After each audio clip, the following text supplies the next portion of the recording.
സുധിയുടെ soul always കിച്ചുന്റെ കൂടെയുണ്ട്. രേണു എന്നാണോ കിച്ചുവിന്റെ നേരെ ഓപ്പോസിറ്റ് ആയിട്ട് തീർന്നത്, അന്ന് രേണുവിന് എല്ലാം ഓപ്പോസിറ്റ് ആയിട്ട് ലൈഫ് വരാൻ തുടങ്ങി. She reach to bed. Okay, soul power എന്ന് പറയാൻ ചെറിയ കാര്യങ്ങളല്ല. They can give and they can take everything. So അങ്ങനെ ഒരു പവർ സുധിക്കുമുണ്ട്. Sudhi is a good soul. Okay, ഇത് ഏറ്റവും കൂടുതൽ കണക്ട് ആവുന്ന ആള് ആത്മാക്കൾ ഉണ്ട് എന്ന് വിശ്വസിക്കുന്ന ആളുകൾക്കായിരിക്കും എന്നുള്ളതാണ്. അതായത് രേണു തന്നെ ഇഷ്ടം പോലെ തവണ പറഞ്ഞ വാക്കാണ് സുധിച്ചേട്ടന്റെ ഒരു സമീപനം ഉണ്ടായിരുന്നു എന്നുള്ളത്, അടുത്തുണ്ട് എന്നുള്ളൊരു വിശ്വാസം ഉണ്ടായിരുന്നു, അത് ഇടയ്ക്ക് എപ്പോഴും നഷ്ടപ്പെട്ടു എന്ന കാര്യങ്ങളൊക്കെ, ഒരു സ്മെല്ലിനെ കുറിച്ചിട്ടും ഒരു കാറ്റിനെ കുറിച്ചിട്ടൊക്കെ അവർ പറയുന്നത് നമ്മൾ ഒരുപാട് വീഡിയോയിൽ കണ്ടതാണ്. അതുകൊണ്ട് അവർക്ക് ഇത് കണക്ട് ആവുന്ന ഒരു കാര്യമാണെന്നുള്ളതാണ്. റുഹിജാൻ വീണ്ടും കുറച്ച് കാര്യങ്ങളുമായിട്ട് വന്നിട്ടുണ്ട്. റുഹിജാൻ 2-3 ദിവസം മുമ്പ് എന്നെ കോൺടാക്ട് ചെയ്തിട്ടുണ്ടായിരുന്നു, കുറച്ച് കാര്യങ്ങൾ എന്നോട് പറഞ്ഞിട്ടുണ്ടായിരുന്നു. അതായത് അവർക്ക് കിട്ടിയ കുറെ വിഷൻസ് ഉണ്ടാവുമല്ലോ, ആ വിഷൻസ് എന്നോട് പറയുകയും അതുപോലെ തന്നെ എന്നെ പോലെ അത്ഭുതപ്പെടുത്തുന്ന പല കാര്യങ്ങളും നമ്മുടെ ലൈഫിൽ നടന്നത് പോലും നമ്മൾ സോഷ്യൽ മീഡിയയിൽ എല്ലാം കൊണ്ട് കൊട്ടുന്ന ഒരാളൊന്നല്ല. അങ്ങനെ പല കാര്യങ്ങളും അവർ പറഞ്ഞപ്പോൾ സത്യത്തിൽ ഞാനൊക്കെ വണ്ടറടിച്ചു പോയിട്ടുണ്ട് എന്നുള്ളതാണ്. അതുപോലെ തന്നെ ുമായി ബന്ധപ്പെട്ടുള്ള പല കാര്യങ്ങളും എന്നിലേക്ക് എത്തിച്ചേരും എന്ന് അവർ പറഞ്ഞിട്ടുണ്ടായിരുന്നു. അതുപോലെ തന്നെ പലതും സംഭവിക്കുന്നു എന്നുള്ളത് പറയാതിരിക്കാൻ കഴിയില്ല എന്നുള്ളതാണ്. പക്ഷെ ചില കാര്യങ്ങൾ നമുക്ക് പ്രൊസീഡ് ചെയ്യുന്ന സമയത്ത് അതിൽ ചില പ്രശ്നങ്ങൾ ഉണ്ടാവും. ആ പ്രശ്നങ്ങളെ തരണം ചെയ്യാൻ നമ്മൾ ബുദ്ധിപരമായിട്ടുള്ള പല കാര്യങ്ങളും ചെയ്യേണ്ടി വരും. റുഹിജാൻ എന്തൊക്കെയോ പറയാനുണ്ട്, കേട്ടു നോക്കാം.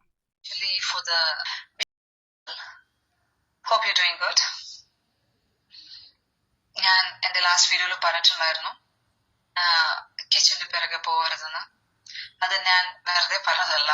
Because it's very clear that Sudhi എന്ന് പറയുന്ന സോള് കിച്ചന്റെ കൂടെ ഉണ്ട്.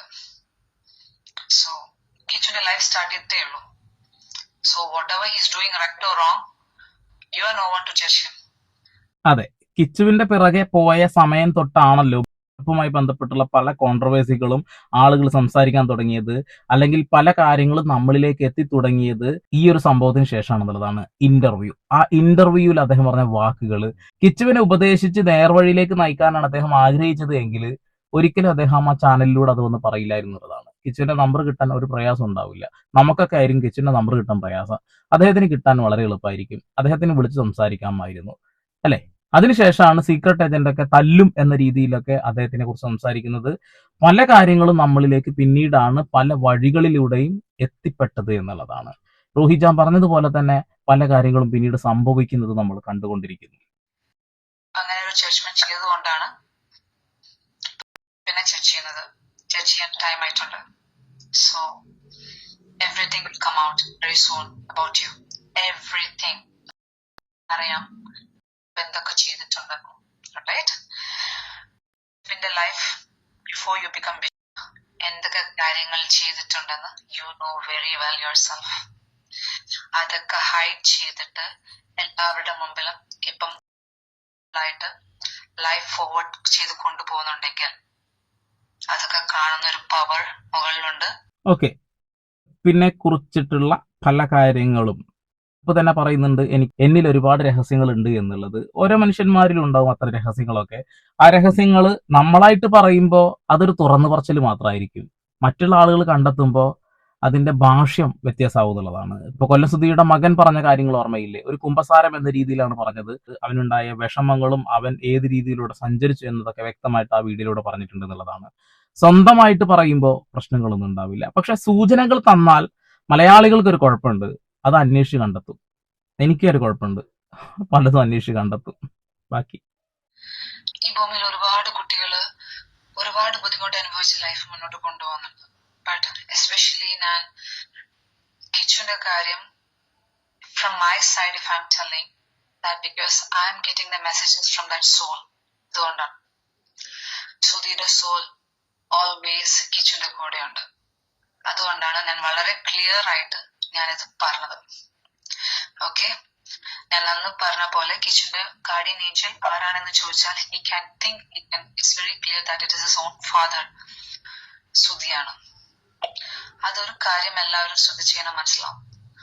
രേണു എന്നാണോ കിച്ചുവിന്റെ നേരെ ഓപ്പോസിറ്റ് ആയിട്ട് തീർന്നത്, അന്ന് രേണുവിന് എല്ലാം ഓപ്പോസിറ്റ് ആയിട്ട് ലൈഫ് വരാൻ തുടങ്ങി. She reach to bed. Okay, soul power എന്ന് പറയാൻ ചെറിയ കാര്യങ്ങളല്ല. they can give and they can take everything. So അങ്ങനെ ഒരു പവർ ശ്രുതിക്കുമുണ്ട്. Shruthi is a good soul. ഇപ്പൊ റൂഹിജാൻ പറഞ്ഞ ഈ കാര്യങ്ങളൊക്കെ നിങ്ങൾക്ക് കണക്ട് ആവാനും കണക്ട് ആവാതിരിക്കാനുള്ള സാധ്യതകളുണ്ട്.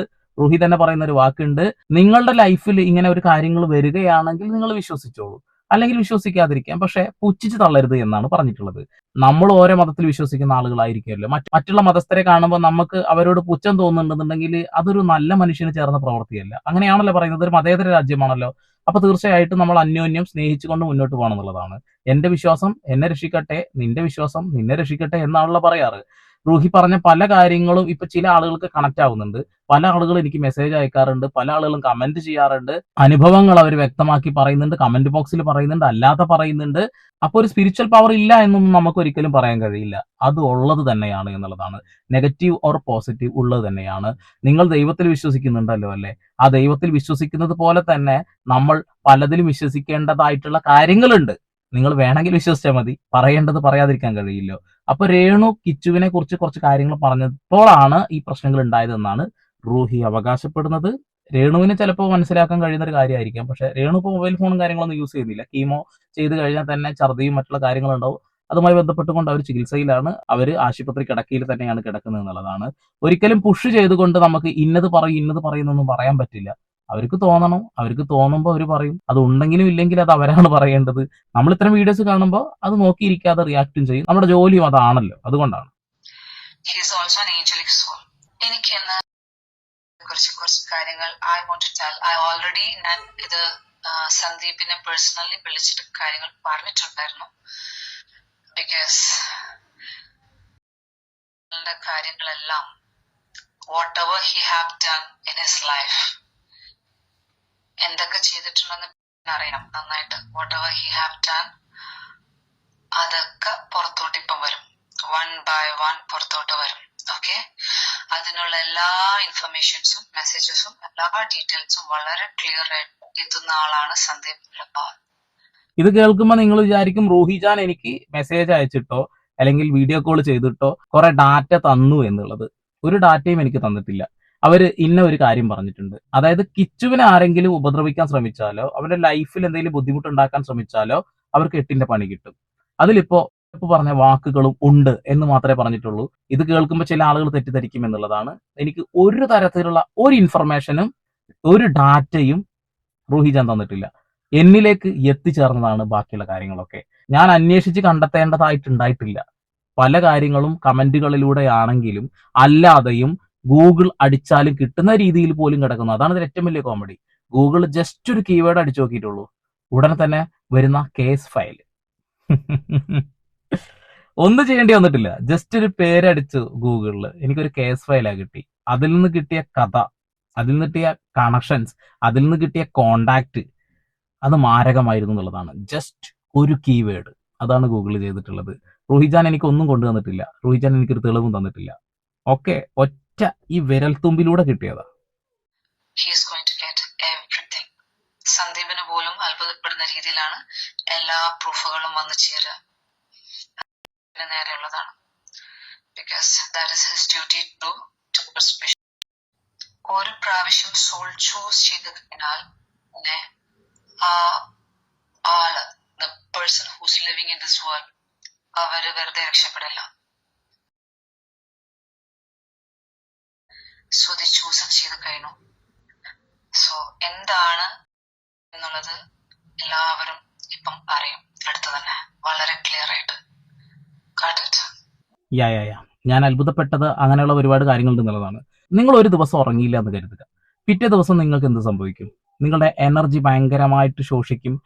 ചിലപ്പോൾ ഭക്ഷണം കഴിക്കാൻ ബുദ്ധിമുട്ടുണ്ടോ, ചില ഭക്ഷണം നന്നായി കഴിക്കും, എങ്ങനെയെങ്കിലും കിടന്നുറങ്ങുമല്ലോ അല്ലെ. എന്നാൽ അത് 1, 2, 3 ദിവസം നിങ്ങൾക്ക് കൊണ്ടുപോകാൻ കഴിയും. അതൊരു അത്ഭുതമല്ലേ? അങ്ങനെ ഒരു അത്ഭുതം സംഭവിച്ചുകൊണ്ടിരിക്കുകയാണ് എനിക്ക് പല ദിവസങ്ങളും ഉറക്കം കിട്ടാറില്ല. കൂടുതലായിട്ട് റൂഹിജാൻ പറഞ്ഞതുപോലെ തന്നെ പല കാര്യങ്ങളിലേക്ക് നമ്മൾ മുഴുകുന്നു, പല ഡാറ്റകളും കണ്ടെത്താനുള്ള ശ്രമങ്ങൾ നടത്തുന്നു.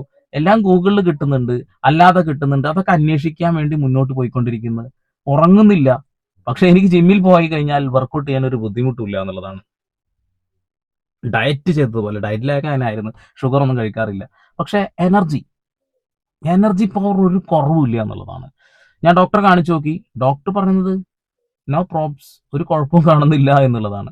പക്ഷെ ഇതിന്റെ പിറകെ നിൽക്കുന്ന സമയത്ത് എനിക്ക് ഭയങ്കര എനർജി വരുന്നുണ്ട് എന്നുള്ളതാണ്. എന്തുകൊണ്ടാണെന്ന് അറിയില്ല. ചിലപ്പോൾ അന്ധവിശ്വാസം ആയിരിക്കാം, എനിക്ക് ജനറ്റിക് ആയിട്ട് കിട്ടിയ വല്ല കഴിവായിരിക്കാം, ഒന്നും പറയാൻ പറ്റില്ല. Then about റേണുവിന്റെ മാനേജർ കരീഷ്മയോട് ഞാൻ പറഞ്ഞിട്ടുണ്ടായിരുന്നു, റേണുവിനിപ്പം ഈ കാര്യങ്ങള് ഇതുപോലത്തെ ഒരു ഡിസീസ് പെട്ടെന്ന് അസുഖം വരാനും ഇതുപോലെ ബെഡിലൊക്കെ ആയതും സോളാണ്. ബിക്കോസ് റേണു ചെയ്ത കാര്യങ്ങൾ സോള് ഹാപ്പി ആയിരുന്നില്ല. That is a thing. The other thing, Renu കിച്ചുവിന്റെ പിറകെ പോയതിനു ശേഷം റേണുവിനെ കംപ്ലീറ്റ് ആയിട്ട് സ്റ്റോപ്പ് ചെയ്തു. അല്ലാതെ ഇനി റേണുവിന് തിരിച്ചു വരണമെന്നുണ്ടെങ്കിൽ സുധിയും രവിയും എല്ലാവരും ഒന്നിച്ചുണ്ട്. സോ സുധി ഹാപ്പിയാവും റിഫനെ ഹെൽപ്പ് ചെയ്താൽ. ഓക്കെ, അത് റേണു എന്ത് ഹെൽപ്പാ ചെയ്യണമെന്ന് വെച്ചാൽ റേണുവിന് ഹെൽപ്പ് ചെയ്യാനൊന്നുമില്ല. റേണു അറിയേണ്ട ഒരു കാര്യമുണ്ട്, റേണുവിനെ ചൂസ് ചെയ്തതാണ് അവിടെ ദുബായിലെത്തി എല്ലാ കാര്യങ്ങളും അറിയാനും റിഫക്ക് വേണ്ടി സംസാരിക്കാനും. This is your duty. Okay, അങ്ങനെ എന്തെങ്കിലും അറിയുമെങ്കിൽ അറിയുന്നവർ തുറന്നു പറയുക, അത്രേ പറയുന്നുള്ളൂ. ഞാൻ അതിനെ കൂടുതൽ എക്സ്പ്ലെയിൻ ചെയ്യുന്നില്ല. റൂഹി പറയുന്നത് കേൾക്കുകയാണ് ഏറ്റവും ഉത്തമം എന്ന് എനിക്ക് തോന്നുന്നു. കാരണം ചില ആളുകൾക്കൊക്കെ ഡിഫർമേഷൻ കൊടുക്കാൻ ഭയങ്കരമായിട്ട് ഇങ്ങനെ പൂതി ഇങ്ങനെ വന്നുകൊണ്ടിരിക്കുക എന്നുള്ളതാണ്. നമ്മുടെ വായിൽ നിന്നൊന്നും വരുന്നില്ലടേ, കേട്ടു നോക്കി. ഈ ഡ്യൂട്ടി മറന്ന് ഇനി ലൈഫ് മുന്നോട്ട് കൊണ്ടുപോവാം എന്ന് ചിന്തിച്ചാൽ അങ്ങനൊരു ലൈഫ് റേണുവിനില്ല. Okay Renu, I'm very sorry to say this.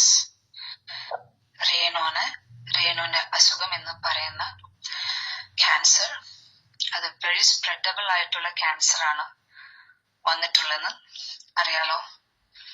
അത് സ്പ്രെഡ് ആവാതെ മിറക്കലി സേവ്ഡ് ആവണമെങ്കിൽ you have to speak every what you know, whatever you know. എന്തൊക്കെ കാര്യങ്ങൾ ദുബായില് കരീഷ്മനെ കണക്ട് ചെയ്തിട്ടും അവിടുത്തെ സ്മഗ്ലിങ്ങിനെയും അവിടുത്തെ മാഫിയ ചിലപ്പം ഡീപ്പായിട്ട് റേണുവിന് അറിയില്ല എന്നുള്ളൊരു ചിന്തയായിരിക്കാം. പക്ഷെ റേണു അറിയുന്ന കാര്യങ്ങൾ പറഞ്ഞാൽ മതി. അതിലുണ്ട് റിഫയിലോട്ട് എത്തേണ്ട കാര്യങ്ങൾ. അത് ആ സോളിന് ആവശ്യമാണ്. ആ സോള് റേണുവിനെ കൊണ്ട് പറപ്പിക്കും. ഇനി റേണു അത് പറയില്ല എന്ന് ഉറപ്പിച്ചിട്ട് no, I'm not going to say ഇത് പറയില്ല, എനിക്ക് കരീഷ്മനെ അവരെയൊന്നും എനിക്ക് ബുദ്ധിമുട്ടിക്കാൻ കഴിയില്ല എന്ന് ചിന്തിച്ചാൽ റേണു നല്ല രീതിയിൽ ബുദ്ധിമുട്ടും. റേണു ഈ ഭൂമി വിട്ടു പോകുന്നതിനുള്ളിൽ നല്ല രീതിയിൽ അനുഭവിച്ചിട്ട് മാത്രമേ പോവുള്ളൂ. എന്തിനാ വെറുതെ അതിന്? എല്ലാവരും ലൈഫ് ഭൂമി വിട്ടു പോകും, റൈറ്റ്? സോ കുറച്ച് സ്മൂത്ത് ആയ രീതിയിൽ ഹാപ്പിയായി എന്തായിട്ടും ലൈഫ് എന്താ പോകേണ്ടത് എന്തായിട്ട് പോകണം ഒരു ദിവസം ഫോർ ഷുവർ. നല്ല രീതിയിൽ അനുഭവിച്ച് എല്ലാവരെയും കൊണ്ട് മോശം പറയിപ്പിച്ചിട്ട് തന്നെ പോകണം എന്നാണ് റേണുവിനെങ്കിൽ റേണു ഞാൻ പറയുന്നത് അനുസരിക്കില്ല. അല്ല, ഞാൻ പറഞ്ഞതിൽ എന്തെങ്കിലും ഉണ്ട്, ഞാൻ പറയാനുണ്ട് എന്ന് റേണുവിന് അറിയെങ്കിൽ തോന്നുന്നുണ്ടെങ്കിൽ റേണുവിന്റെ നല്ലതിന് വേണ്ടിയാണ് ഈ മെസ്സേജ് ഞാൻ പാസ് ചെയ്യുന്നത്. ഫിറോസ് ഖാന്റെ വൈഫ് സജ്ന നൂർ, അവരും ഇത്തരം കാര്യങ്ങളിലേക്ക് വിരൽ ചൂണ്ടിയിട്ടുണ്ട്. വലിയ കുറച്ച് കാര്യങ്ങൾ പറഞ്ഞിട്ടുണ്ട്. റസൂൽ പൂക്കുട്ടി രക്ഷപ്പെടുത്തി എന്ന് പറയുന്നുണ്ട്. എല്ലാവരിലും കണക്ഷനായിട്ട് വന്ന് കിടക്കുന്ന ഒരു വ്യക്തിയുണ്ട്, ഒരു കോമൺ ആയിട്ടുള്ള വ്യക്തിയുണ്ട്. ആ കോമൺ ആയ വ്യക്തി ഞാൻ സംസാരിച്ചിട്ടുണ്ട്. ആ വ്യക്തി പറയുന്ന കാര്യങ്ങൾ എന്താ വെച്ചിട്ടുണ്ടെങ്കിൽ ഇവരെയൊക്കെ ഞാൻ പിക്ക് ചെയ്തു എന്നല്ലാതെ കൂടുതലായിട്ട് എനിക്കൊന്നും അറിയില്ല. ഇവരെ കൊണ്ടുവരുന്ന ആളുകളുമായി ഞാൻ സംസാരിക്കാറില്ല. ഈ കൊണ്ടുവരുന്ന ആളുകളെ കുറിച്ചിട്ട് ചിലപ്പോൾ രേണുവിനൊക്കെ എന്തെങ്കിലും പറയാനുണ്ടാവും. ഷെഫീന ബീവി പറഞ്ഞൊരു വാക്കുണ്ട്, എന്റെ കയ്യിൽ ഒരുപാട് ഡാറ്റാസ് ഉണ്ട്, ഇപ്പൊ പുറത്തു വിടില്ല, എനിക്ക് എന്തെങ്കിലും സംഭവിച്ചു കഴിഞ്ഞാൽ അതൊക്കെ ഡ്രൈവിൽ കിടക്കുന്നുണ്ട്, പുറത്തു വരുന്നുള്ളതാണ്. ഇവിടെ റൂഹിജാൻ പറയുന്നത് ദയവ് ചെയ്ത് നിങ്ങളത് കൈവശം വെച്ച് ഇരിക്കാതെ പുറത്തു കൊണ്ടുവരിക എന്നുള്ളതാണ്. ഒരു സമയമായിട്ടുണ്ട് ഇതിനൊക്കെ. അതുകൊണ്ടാണ് എല്ലാം കണക്റ്റഡ് ആയിട്ട് വന്നു കിടക്കുന്നത്, അല്ലെ? പല കാര്യങ്ങളും പുറത്തു വരുന്നുണ്ട്. ഞാൻ ഈ ചെയ്യുന്ന വീഡിയോ റേണു അല്ല, റേണുവിന്റെ ഫാമിലിയിൽ ആരെങ്കിലും കാണുവാണെങ്കിൽ പ്ലീസ്, റേണുവിന്റെ സിസ്റ്റർ ഇത് കാണുവാണെങ്കിൽ പ്ലീസ് റേണുവിനെ മനസ്സിലാക്കി കൊടുക്കുക. നിങ്ങളുടെ സിസ്റ്ററോട് നല്ല സ്നേഹവും നിങ്ങളുടെ മകളോട് സ്നേഹവും ഉണ്ടെങ്കിൽ റേണുവിന് അറിയുന്ന കാര്യങ്ങൾ സംസാരിക്കണം. റേണു ഇനി ഒരു തിരിച്ചു വരവ് വന്ന് ഇതേപോലെ ദുബായിൽ പോയി ഈ കാര്യങ്ങളൊക്കെ ചെയ്യാം, ഇനോഗ്രേഷനും കാര്യങ്ങളൊക്കെ ചെയ്യും എന്നോർത്ത് രേഷ്മനെ ഞാൻ പറഞ്ഞ് അവരുടെ ഡീറ്റെയിൽസ് ഞാൻ പുറത്ത് കൊണ്ടുവരില്ല എന്ന് ചിന്തിക്കുവാണെങ്കിൽ രേണുവിന് തെറ്റുപറ്റി. Okay Renu, that is not going to happen again. Okay Renu, രേണുവിന് റിതപ്പന്റെ കൂടെ ജീവിക്കണമെന്നുണ്ടെങ്കിൽ you have to open yourself. രേണുവിന്റെ ചേച്ചി കാണുകയാണെന്നുണ്ടെങ്കിൽ, നിങ്ങളിപ്പോൾ ഇത്തരം വീഡിയോസ് കാണുന്നുണ്ടോ എന്ന് എനിക്കറിയില്ല, അങ്ങനെ കാണുന്നുണ്ടെങ്കിൽ തന്നെ ദയവ് ചെയ്ത് നിങ്ങൾക്ക് താല്പര്യമുണ്ടെങ്കിൽ റുഹിജാൻ പറഞ്ഞ കാര്യങ്ങളൊന്ന് ചോദിച്ചു നോക്കാനുള്ള ഒരു മനസ്സ് കാണിക്കുക എന്ന് മാത്രമേ എനിക്ക് പറയുള്ളൂ. നിങ്ങളുടെ താല്പര്യമാണ്. ഇതൊക്കെ അന്ധവിശ്വാസമായിട്ട് എടുക്കുന്ന ഒരുപാട് ആളുകളുണ്ട്. പക്ഷെ രേണു അത് ആ രീതിയിലല്ല എടുക്കുന്നതാണ് ഞാൻ വിശ്വസിക്കുന്നത്. അല്ലെങ്കിൽ അവർ തന്നെ പറഞ്ഞ ഞാൻ വ്യൂവർഷിപ്പിന് വേണ്ടിയിട്ട് നുണ പറഞ്ഞതാണ് എന്നുള്ളത്. ഇപ്പൊ എന്തായാലും അവരെ കൊണ്ട് സംസാരിപ്പിക്കാതിരിക്കുകയാണ് നല്ലത്. കാരണം അവർ വയ്യാതിരിക്കുകയല്ല. അവർ വയ്യാതിരിക്കുമ്പോൾ അങ്ങനെ സംസാരിക്കുന്നത് ശരിയല്ല. പക്ഷെ റുഹിജാൻ പറയുന്നത് ഈ അസുഖം മാറണമെങ്കിൽ, അതിൽ നിന്ന് മുക്തി നേടണമെങ്കിൽ നിങ്ങൾക്ക് അറിയുന്ന കാര്യങ്ങൾ പറയണം എന്നുള്ളതാണ്. ഇപ്പൊ റൂഹി പറയുന്ന പല കാര്യങ്ങളും എന്റെ ലൈഫിൽ കണക്ട് ആയി കടന്നു. ഒരുപാട് കാര്യങ്ങൾ ഞാൻ തുറന്നു പറഞ്ഞിട്ടുണ്ടായിരുന്നു. ഇതൊന്നും ആരും വിശ്വസിക്കുന്ന കാര്യങ്ങളൊന്നുമല്ല. അതുകൊണ്ടാണ് ഞാൻ അത്തരം വീഡിയോസ് ചെയ്യുന്ന സമയത്ത് പറയാറ്, ഇത് അന്ധവിശ്വാസമാണ്, എന്റെ അന്ധവിശ്വാസമാണ്, നിങ്ങളത് ഏറ്റെടുക്കൊന്നും വേണ്ട എന്നുള്ളത്. നിങ്ങളുടെ ലൈഫിൽ എന്തെങ്കിലും വന്നിട്ടുണ്ടെങ്കിൽ നിങ്ങളത് ഓക്കെ, വേണമെങ്കിൽ എടുക്കുക, വേണ്ടെങ്കിൽ എടുക്കാതിരിക്കുക, അത് നിങ്ങളുടെ താല്പര്യം എന്നുള്ളതാണ്. ഇവിടെ എന്ന് പറയുന്ന ആ ഒരു വ്യക്തി, ആ വ്യക്തിയുടെ പാസ്റ്റിൽ എന്തൊക്കെയോ സംഭവിച്ചിട്ടുണ്ട് എന്നാണ് റുഹിജാൻ അവകാശപ്പെടുന്നത്. അതുപോലെ എന്നിലും ഒരുപാട് രഹസ്യങ്ങൾ ഉണ്ട് എന്നൊക്കെ ഇപ്പം പറഞ്ഞിട്ടൊക്കെ ഉണ്ടായിരുന്നു എന്നുള്ളതാണ്. അതൊക്കെ എന്തായാലും വരും ദിവസങ്ങൾ നമുക്ക് പറയാന്നുള്ളതാണ്. എവിഡൻസ് ഇല്ലാതെ ഒരു കാര്യം ഞാൻ എവിടെയും പറയാറില്ല. പിന്നെ എന്തെങ്കിലും കാര്യം പറഞ്ഞിട്ടുണ്ടെങ്കിൽ ആ എവിഡൻസ് ഞാൻ ഹൈഡ് ചെയ്തിട്ടുണ്ടെന്നുണ്ടെങ്കിൽ അതിനൊരു കാര്യവും ഉണ്ടാവും എന്നുള്ളതാണ്. ഇപ്പൊ കുറച്ച് ദിവസങ്ങളായി ചെയ്ത വീഡിയോസിലൊക്കെ വ്യക്തമായിട്ടുള്ള ശക്തമായിട്ടുള്ള തെളിവുകൾ കയ്യിലുണ്ട് എന്നുള്ളതാണ്. വിത്ത് ഡാറ്റാസ് കയ്യിലുണ്ട് എന്നുള്ളതാണ്. അതൊക്കെ എന്തായാലും എന്റെ കയ്യിൽ ഭദ്രമായിട്ട് ഇരിക്കും എന്നുള്ളതാണ്. ഇപ്പൊ ഷെഫീന ബീവി ആ ഒരു കാര്യങ്ങൾ പുറത്തുവിടാത്തത് അവരുടെ ലൈഫിനെ തന്നെ ബാധിക്കുന്ന വിഷയം ആയതുകൊണ്ടാണ്. എനിക്ക് മുകളിലൊരു ആകാശം ഉണ്ടെന്ന് വിചാരിക്കുന്നു. ഒരു ആകാശം 7 ആകാശം എന്തായാലും ആവട്ടെ, താഴെ ഒരു ഭൂമി ഉണ്ടെന്ന് ഞാൻ വിശ്വസിക്കുന്നുള്ളൂ. അതിന്റെ അപ്പുറത്തേക്ക് ഞാൻ കൂടുതലായിട്ട് ചിന്തിക്കുന്നൊന്നുമില്ല. നമ്മുടെ കയ്യിൽ കിട്ടിയ കാര്യങ്ങൾ അത് സത്യസന്ധമാണെങ്കിൽ അത് തുറന്ന് പറയുക തന്നെ ചെയ്യും, അത് പുറത്തു വിടുക തന്നെ ചെയ്യും എന്നുള്ളതാണ്. ഇപ്പൊ കിച്ചുവിനെ എന്തോ പറഞ്ഞതിന്റെ ഭാഗമായിട്ട് അങ്ങനെ ഒരു പണി കിട്ടിയെന്ന് അവർ പറയുന്നു. അതുപോലെ തന്നെ രേണു അങ്ങനെ ഒരു കാര്യം ചെയ്തുകൊണ്ട് രേണുവിന് എങ്ങനെ ഒരു പണി കിട്ടിയെന്ന് പറയുന്നു. ഇവിടെ കോമൺ ആയിട്ട് പറയുന്നത് കിച്ചുവിനെ സപ്പോർട്ട് ചെയ്യുന്ന കൊല്ലം സുധിയുടെ സോൾ എന്നാണ് പറയുന്നത്. വേണമെങ്കിൽ വിശ്വസിക്കാം, വേണ്ടാത്തവർ വിശ്വസിക്കാതിരിക്കാം. വീണ്ടും വരെ പുതിയ വാർത്താവിശേഷങ്ങളുമായി സന്ദീപ് എടപ്പാൾ സൈനിങ് ഓഫ്.